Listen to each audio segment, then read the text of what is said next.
ನೀವು ಕಾಂಗ್ರೆಸ್ಸಿನ ರಾಜಕಾರಣಿಗಳು ದ್ವೇಷ ಭಾಷಣ, ಅದರಲ್ಲೂ ಸಿದ್ದರಾಮಯ್ಯನವರೇ ನಿಮಗೆ ನೇರವಾಗಿ ಹೇಳ್ತೀವಿ, ನೀವು ಯಾವತ್ತೂ ಕೂಡ ಹಿಂದೂಗಳ ಪರವಾಗಿಲ್ಲ, ಬದಲಿಗೆ ಹಿಂದೂ ವಿರೋಧಿ ಅಂತಾನೆ ಬಿಂಬಿತವಾಗಿದ್ದೀರಾ.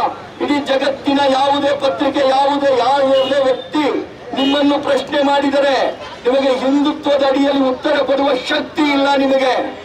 ಬದಲಿಗೆ ನೀವು ಮಾಡುವ ಎಲ್ಲ ಕಾನೂನು ಬದಲಾವಣೆಗಳು ಇವತ್ತು ಮುಸಲ್ಮಾನರ ಪರವಾಗಿದೆ. ನೀವು ಹೇಳ್ತೀರಾ ದ್ವೇಷ ಭಾಷಣ ಮಾಡುವವರ ಮೇಲೆ ಕೇಸ್ ಹಾಕ್ತೀವಿ ಅಂತ. ದೆಹಲಿಯಲ್ಲಿ ಬಾಂಬ್ ಹಾಕಿದ್ರಲ್ಲ, ಇದಕ್ಕಿಂತ ದ್ವೇಷ ಬೇಕೇನು? ನೈತಿಕ ಪೊಲೀಸಿಗಿರಿ ಬಳಸ್ತೀರಾ ನೀವು? ನಾವು ವಿಶ್ವ ಹಿಂದೂ ಪರಿಷತ್ತು ಬಜರಂಗ ದಳ ಕಾರ್ಯಕರ್ತರು ಪಣ ತೊಟ್ಟು ನಿಂತಿದ್ದೇವೆ.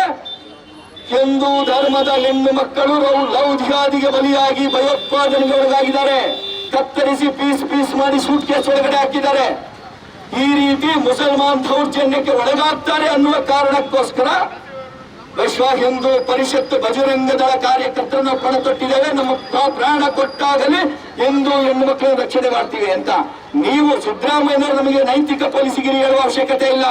ಇವತ್ತು ಮುಸಲ್ಮಾನ್ ಹುಡುಗರು, ಹಿಂದೂ ಹುಡುಗ ಮುಸಲ್ಮಾನ್ ಹುಡುಗಿಯನ್ನ ಕರ್ಕೊಂಡು ಹೋಗ್ತಿದ್ರೆ ಅವ್ರು ಹೊಡೆದಿದ್ದಾರೆ. ಇದು ನೈತಿಕ ಪೊಲೀಸಿಗಿರಿ ಅಂತ ಅನಿಸ್ತಾ ಇಲ್ವಾ ನಿಮಗೆ? ಮುಸಲ್ಮಾನರು ಯಾವುದೇ ತಪ್ಪು ಮಾಡಿಲ್ಲ, ಅದು ತಪ್ಪು ಅಂತ ಅನ್ಸಲ್ಲ ನಿಮಗೆ?